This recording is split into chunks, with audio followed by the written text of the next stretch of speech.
Je te retrouve pour une nouvelle vidéo de notre formation gratuite pour devenir digital nomade. Alors, je fais cette vidéo en direct du Japon où nous séjournons actuellement, donc j'ai une décoration assez originale derrière moi.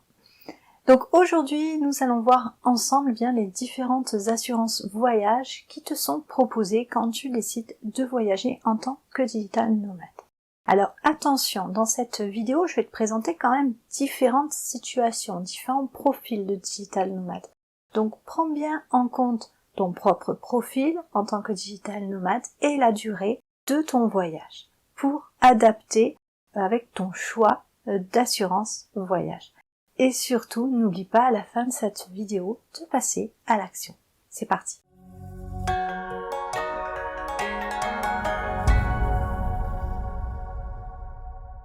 Dans ce nouveau contenu, tu vas découvrir les différentes solutions qui s'offrent à toi en fonction de ta situation.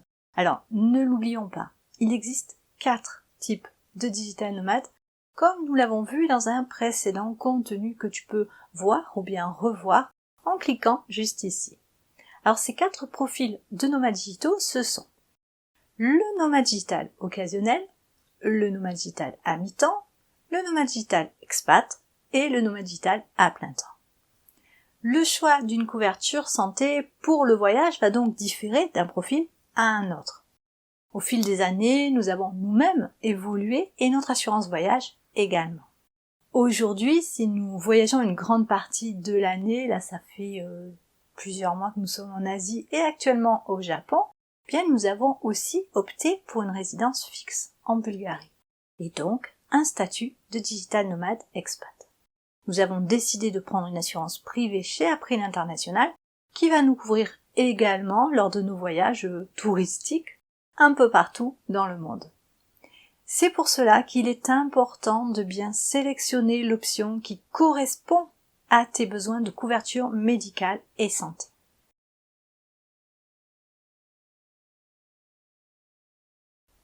Alors, bien sûr, lorsqu'on projette de voyager, on espère ne pas tomber malade ou bien ne pas être victime d'un accident de la route. Ce n'est pas la partie la plus drôle quand on fait ses préparatifs. Et pourtant, il est important de prendre ces risques au sérieux. Selon la durée de tes séjours hors de ton pays de résidence, il y a déjà 2 solutions pour ne pas voyager sans un minimum de couverture santé. La première solution, eh bien, c'est l'assurance qui est incluse dans les cartes bancaires. Si ton vol a été réservé avec ta carte bancaire, eh bien, tu bénéficies d'une assurance dès que tu quittes le territoire national. Mais celle-ci est insuffisante, elle est limitée en temps notamment, ce qui n'est pas adapté à une vie de nomadisme digital.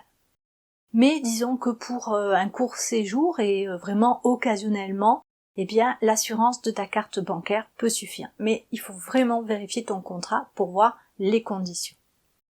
En Europe, tu as aussi tes frais médicaux qui peuvent être couverts. Si tu voyages au sein de l'Europe, la sécurité sociale française te couvre pour des séjours de 3 mois maximum. Pour cela, il te faut demander la carte européenne d'assurance maladie. Mais attention, fais-le au moins 20 jours avant ton départ pour être sûr de l'avoir reçu avant de partir. Ça nous est arrivé. Alors, cela permet d'être remboursé sur la base des tarifs de la couverture dans le pays que tu vas visiter. Alors, dans de nombreux pays, les maladies sont différentes et plus fréquentes. On peut notamment penser au paludisme, à la dengue ou à toutes les maladies qui sont transmises par des insectes. Mais ce n'est pas tout. Des conditions d'hygiène et de salubrité moins drastiques entraînent aussi la fameuse tourista ou même une typhoïde. Enfin, la circulation routière dans de nombreux pays rend le risque d'accident de la route plus élevé. Or, si tu n'es pas assuré, les frais sont tous à ta charge. Et dans certains pays, notamment le Japon, les USA ou le Canada, les frais médicaux sont très élevés. De quoi se retrouver endetté de plusieurs dizaines ou centaines de milliers d'euros. Mais alors, que choisir? Alors, tu as l'assurance voyage pour ceux qui parcourent le monde. Cette assurance voyage, elle est conçue à destination des touristes. Théoriquement, elle ne s'adresse pas aux gens qui travaillent tout en voyageant, comme le font les digital nomades. Elle est prévue logiquement pour des séjours de courte durée, même si des compagnies proposent désormais des assurances voyage au long cours. Alors, au niveau des risques couverts, ça va varier suivant les contrats. Mais il y a quand même des garanties de base qui s'appliquent, comme les dépenses médicales inopinées, l'hospitalisation d'urgence, le rapatriement, la responsabilité civile privée, le décès. Mais attention, l'assurance voyage ne prend pas en charge les frais médicaux du quotidien. Tout ce qui va être généraliste, soins dentaires, lunettes, traitements longs, etc. En revanche, elle peut couvrir des risques liés au voyage, comme la perte des bagages, l'annulation de vol, etc. Je vais te donner 2 exemples d'assurance voyage qui sont réputés auprès des voyageurs. On va tout d'abord commencer par l'assurance la plus célèbre, qui s'appelle Chapka. Alors, Chapka, c'est une assurance qui est vraiment renommée et de nombreux nomades optent pour cette solution. Alors que ce soit du court séjour à l'expatriation en passant par le PVT, alors le PVT c'est le programme vacances-travail, elle propose de multiples contrats pour s'adapter à toute situation. Tu as l'offre Cap Aventure qui permet d'assurer ton tour du monde ou bien ton voyage de plus de 3 mois. Mais le prix d'un contrat chez Chapka reste quand même relativement élevé. Et puis tu as Avis. Alors Avis, en collaboration avec le guide du retard, propose elle aussi plusieurs formules d'assurance. Tu as l'offre Marco Polo, une assurance que nous avons testée il y a quelques années, qui est prévue pour les déplacements touristiques de 2 à 24 mois. L'avantage de cette assurance voyage, c'est la possibilité d'ajouter l'option Aventure Plus pour être couvert en cas de sport à risque, comme par exemple la plongée sous-marine, le parachute, mais aussi pour la conduite d'un scooter, ce qui est souvent exclu des contrats d'assurance classiques. Ensuite, on va parler de l'assurance expatriation pour ceux qui travaillent à l'étranger. Alors, l'assurance santé privée est prévue à destination des expatriés. Contrairement à l'assurance voyage, elle prend en compte les frais médicaux au long cours. Mais elle ne couvre pas tous les risques qui sont spécifiquement liés au voyage, comme par exemple la perte des bagages. En revanche, lors d'un voyage de moins de 90 jours, elle fonctionne également en cas d'accident ou bien d'urgence médicale en dehors du pays d'expatriation. Et là, je vais te parler d'April. April, c'est l'assureur international le plus connu des expatriés. April propose une couverture des frais médicaux à 100% seul ou en famille. Tu as le pack My Travel Cover qui permet de se substituer à la sécurité sociale et à la mutuelle, en plus de l'assistance, rapatriement et responsabilité civile privée.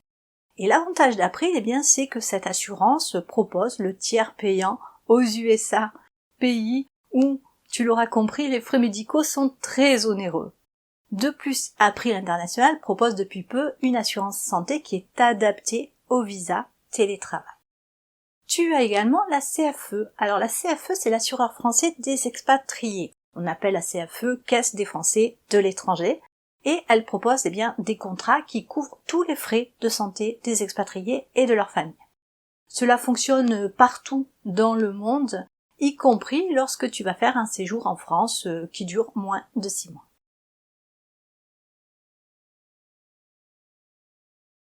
Et pour conclure, on va parler des contrats d'assurance qui sont spécifiques pour les digital nomades. Alors, tu l'auras compris, ta particularité en tant que digital nomade est que tu parcours le monde et travailles depuis l'étranger sans avoir de domicile fixe. Il te faut donc une assurance pour les risques liés au voyage et une assurance qui couvre tes dépenses médicales courantes. Certaines compagnies proposent désormais des contrats qui sont spécifiques pour les nomades digitaux. On va commencer par Safety Wings, l'assurance qui est conçue spécialement pour les digital nomades. Nous l'avons testé également au tout début de son lancement il y a quelques années. Alors, c'est la première compagnie à avoir créé une couverture spéciale pour les digital nomades et ce dès 2018. Son contrat combine une assurance voyage et une assurance médicale pour les dépenses inopinées. Il s'agit d'une formule qui fonctionne comme un abonnement mensuel, mais à un prix très attractif Mais attention, en fonction de l'âge, le tarif forcément augmente. En revanche, le site internet de Safety Wings est disponible seulement en anglais. Et pour finir, tu as Ava. Alors ça, c'est le dernier arrivé dans l'assurance voyage pour Digital Nomad et j'ai pas encore eu suffisamment de retours à son sujet. Je l'ai jamais testé, pour être honnête. Donc, il existe juste depuis 2022. Mais Ava propose un plan santé Digital Nomad. Des frais médicaux à l'étranger sont couverts en cas de maladie ou d'accident, exclusion faite des dépenses médicales au long cours. Alors l'offre comprend aussi la responsabilité civile, la responsabilité locative, la garantie bagage et les sports extrêmes. Mais surtout, le petit plus de ce contrat, c'est qu'il assure tous les appareils numériques ou outils de travail des digital nomades. Et au niveau du tarif, cela commence à 61 € par mois.